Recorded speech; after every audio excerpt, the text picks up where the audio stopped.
Lenovo ThinkPads XT93. Design dia simple tapi kualiti dia padu.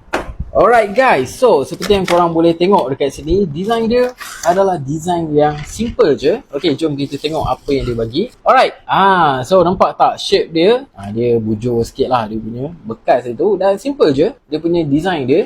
Dia juga ada bagi satu kabel untuk nak charge Type-C dan satu user manual. Okay, so jom kita tengok dia punya hebat dia. Alright, so dia jenis yang tak ada getah guys. Bateri dia boleh tahan selama 3 ke 4 jam guys. Touch sensor dia ada dekat bahagian atas sini. Dan dekat sini dia ada lampu indikator dan dia menggunakan Type-C. Apa lagi? Jom kita test. Okay, bila masuk dia dekat telinga dia ada bunyi power on. Okay, kemudian ada bunyi turut. Maksudnya dia tengah pairing dua ni. Dan bila dia dah pairing, baru kita connect ke kita punya smartphone. Dan dia akan dengar dua-dua belah lah. Sebelum dia pairing tu, kalau kita connect ke smartphone, dia tak akan bunyi dua-dua belah. Dia akan bunyi sebelah je. Okay guys, untuk full volume lagu, kekuatan bunyi dia memang kuat gila yang ni. Quality bass dia sedap, quality mid dia cantik, quality treble dia pun memang nice. So memang enjoy lah kalau nak buat dengar lagu babe. Dan untuk model ni kan, dia jenis yang tak ada getah. Bagi aku okey je, tak jatuh. Dan jom kita test dia punya mic. Alright, aku dah pun test dia punya quality mic. Korang boleh tengok sendiri graph dia tu. Memang jelas, memang clean dan tak ada noise. Korang boleh dengar sendiri bunyi dia Test quality mic daripada Lenovo ThinkPads XT93 dan dia sekarang berada di telinga.